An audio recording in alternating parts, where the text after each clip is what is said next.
मेरे प्यारे साथियों, नमस्कार। फ्रेंड्स, आज मैं आप सबसे सुप्रीम कोर्ट के एक बहुत ही ऐतिहासिक और धमाकेदार डिसीजन के बारे में बात करने जा रहा हूं। वह यह कि हर निजी संपत्ति सरकार अधिग्रहित नहीं कर सकती, भले ही वह सामाजिक भलाई के नाम पर ही क्यों न हो। हम लोग इस विषय पर बात करेंगे और बहुत ही सिलसिलेवार तरीके से बात करेंगे। शुरुआत में इससे करना चाहूंगा कि परीक्षा की दृष्टि से, स्पेशली मुख्य परीक्षा की दृष्टि से, यह बहुत इंपॉर्टेंट डिसीजन है।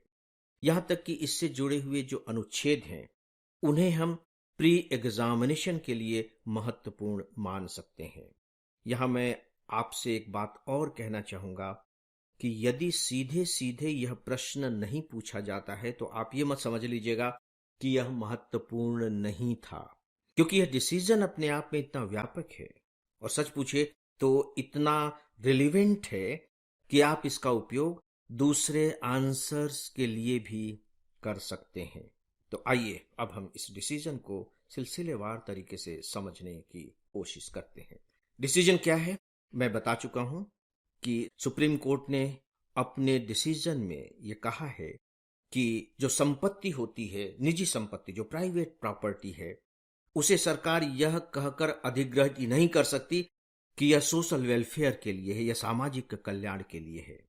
आप बहुत अच्छे से जानते हैं कि मान लीजिए कि कहीं बांध बनाया जाना है, तो कहीं राजमार्ग निकलना है, तो कहीं मेट्रो की सड़क निकलनी है, तो या कहीं सेज या आर्थिक क्षेत्र बनाया जाना है, तो सरकार वहां की जमीन अधिग्रहित करती है।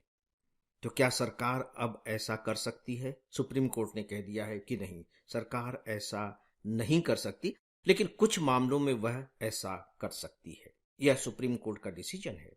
और एक महत्वपूर्ण बात यह भी है कि यह जो निर्णय आया है, यह संविधान पीठ के 9 जजों वाली बेंच ने दिया है। 9 जज, जिसमें से 7 इसके पक्ष में थे, 2 ने इसके प्रति अपनी असहमति व्यक्त की, लेकिन फिर भी बहुमत से बहुत ज्यादा है, 7-2। तो मामला क्या था? अब हम इसे एग्जामिनेशन के पॉइंट ऑफ व्यू से समझने की कोशिश करते हैं।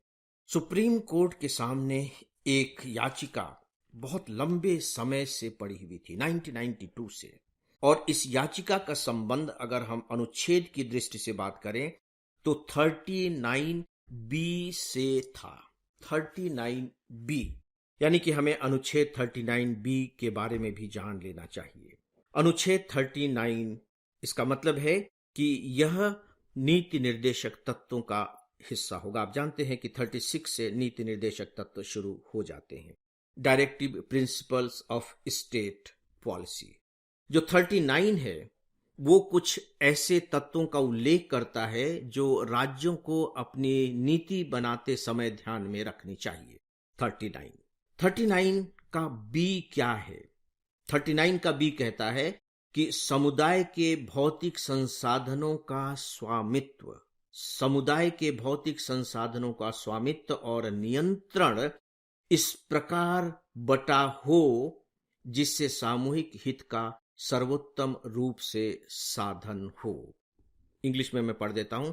That the ownership and control of the material resources of the community are so distributed as best to subserve the common good. ये संविधान के अनुच्छेद 39B में कहा गया है। इसी के साथ ही साथ कुछ एडिटोरियल के तहत 39C का भी उल्लेख किया गया है। हम 39C को भी थोड़ा सा जान लेते हैं। 39C में कहा गया है, आर्थिक व्यवस्था इस प्रकार चले ताकि धन और उत्पादन साधनों का सर्वसाधारण के लिए अहितकारी संकेंद्रण न हो। यानी कि जो प्रॉपर्टी है, जो धन है, जो वेल्थ है, वो कुछ ही लोगों के हाथ में केंद्रित न हो जाए। 39B और 39C, यह मामला था। सुप्रीम कोर्ट ने इसकी सुनवाई की और सुनवाई करने के बाद स्पष्ट शब्दों में जो बातें कही हैं उन्हें आप ध्यान से सुन लें। पहली बात कि जो निजी संपत्ति है, उस निजी संपत्ति को सरकार की संपत्ति नहीं माना जा सकता, यानी कि यह दूसरे शब्दों में वो कम्युनिटी रिसोर्सेज नहीं है। देखिए, पुराने जमाने में एक कहावत थी, सबय भूमि गोपाल की, यानी कि जो पूरी की पूरी संपत्ति है वह सरकार की होती है।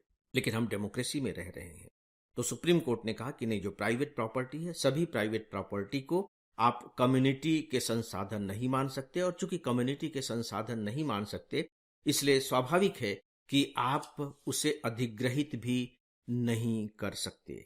मेरी समझ से यहां तक बात आपकी क्लियर हो गई होगी। यानी कि सरकार को निजी प्रॉपर्टी को अपने कब्जे में लेने का अधिकार नहीं है। लेकिन इसका दूसरा पॉइंट भी है जो बहुत इंपॉर्टेंट है, इक्वली इंपॉर्टेंट है। वो ये है कि सरकार कुछ मामलों में, ध्यान रखिए, सरकार कुछ मामलों में निजी संपत्तियों पर दावा कर सकती है। कुछ मामलों में निजी संपत्तियों पर दावा कर सकती है। तो ये कुछ मामले क्या होंगे, यहां हमें इस बात को समझना होगा। लेकिन इससे पहले कि हम इस बात को समझें, बेहतर होगा कि हम थोड़ा देख लें कि जिसे हम कहते हैं निजी संपत्ति और जिसे कि हम कहते हैं सामुदायिक संपत्ति या समाज की संपत्ति, वो है क्या। निजी संपत्ति का अर्थ आप जानते हैं, आपका अपना घर है, आपकी अपनी गाड़ी है, आपकी अपनी जमीन है, आपकी अपनी संपत्ति है। एक ऐसी संपत्ति जो मैंने अभी नाम गिनाए हैं, जिन पर किसी एक व्यक्ति का या किसी कंपनी का या उसके उत्तराधिकारियों का अधिकार होता है, यह निजी संपत्ति है। राइट। कम्युनिटी रिसोर्सेज क्या हैं, उसके तहत आएंगे, जैसे जंगल है, नदी है, पहाड़ है, और यहां तक कि जो सरकारी जमीन है, वे सब के सब समाज या राज्य के अधिकार के अंतर्गत आते हैं। ये क्लियर हो गया। तो ठीक है कि जो सामुदायिक संपत्ति है उसका इस्तेमाल तो राज्य अपने लोगों की भलाई के लिए करती ही है, लेकिन वो बकायदे निजी संपत्तियों को भी सामुदायिक हित के लिए अधिग्रहित करती रही है, जिसके बारे में आप सब बहुत अच्छे तरीके से जानते हैं, क्योंकि बीच बीच में इस मामले को लेकर के अखबारों में आपको काफी पढ़ने को मिलता रहता है। तो दोस्तों, अब सवाल ये उठता है कि सरकार किस रूप में या किन आधारों पर निजी संपत्ति को अधिग्रहित कर सकती है।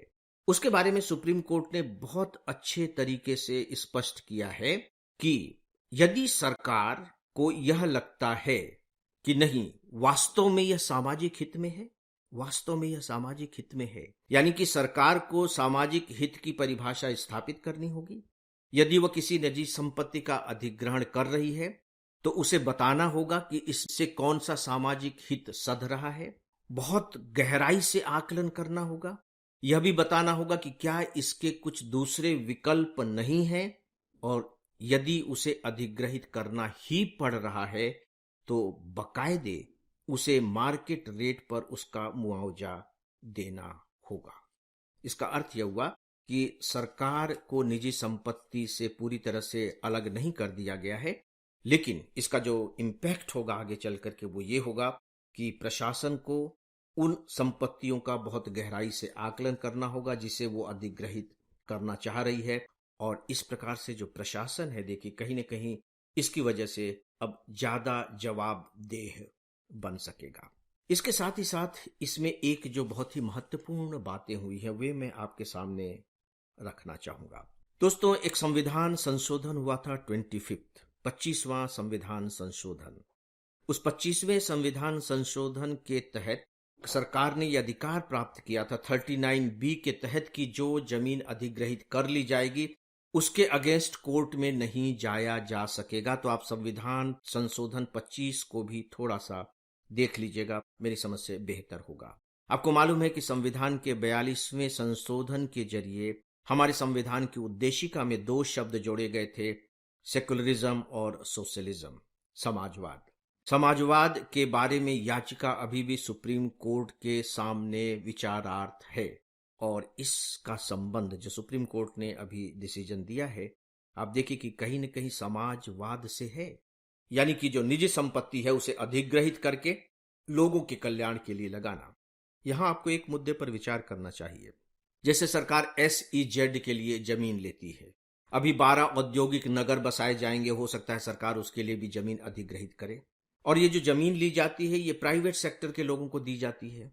तो अब ये जो प्राइवेट सेक्टर के लोगों को जमीन दी जा रही है, इसका अधिग्रहण किया सरकार ने प्राइवेट संपत्ति का, तो क्या इसे लोगों की भलाई माना जा सकता है? ये एक महत्वपूर्ण मुद्दा है, इस पर विचार किया जाना चाहिए। दोस्तों, इससे पहले हमारे संपत्ति के अधिकार को फंडामेंटल राइट से अलग कर दिया गया था। राइट की जो निजी संपत्ति है वह अब मौलिक अधिकार नहीं है। बाद में फिर से कुछ ऐसे डिसीजन आए जो उसे मौलिक अधिकार तो नहीं मानते, लेकिन उसे निजी प्रॉपर्टी के तौर पर अधिकार पूर्ण एक व्यवस्था मानते हैं। अब सवाल ये उठता है कि सुप्रीम कोर्ट ने अपने ही पूर्व से स्थापित इन सिद्धांतों को किस आधार पर बदला? ये एक बहुत इंपॉर्टेंट पॉइंट है। सुप्रीम कोर्ट ने देखिए क्या कहा है। सुप्रीम कोर्ट ने कहा है कि हमारा जो पुराना शासन था वह विशेष आर्थिक और समाजवादी विचारधारा से प्रेरित था। मैंने कहा ना, उद्देशिका में समाजवाद शब्द जोड़ा गया। पिछले 30 सालों में गतिशील आर्थिक नीति से भारत सबसे तेज बढ़ती हुई अर्थव्यवस्था बन गया है। इसका मतलब यह हुआ कि वर्तमान संदर्भ में अब उस समाजवादी रवैये का कोई बहुत बड़ा रोल नहीं रह गया है। तो सीधी सी बात है कि अगर सामाजिक व्यवस्थाएं बदल रही हैं, आर्थिक और राजनीतिक व्यवस्थाएं बदल रही हैं, तो हमें फिर कानूनों की व्याख्याओं को भी नए संदर्भों में व्याख्यायित करना चाहिए। तो दोस्तों, ये कुछ बातें थी सुप्रीम कोर्ट के इस डिसीजन को लेकर के जो मैंने आप सबके सामने रखी हैं। आप सब भी इस पर विचार करें।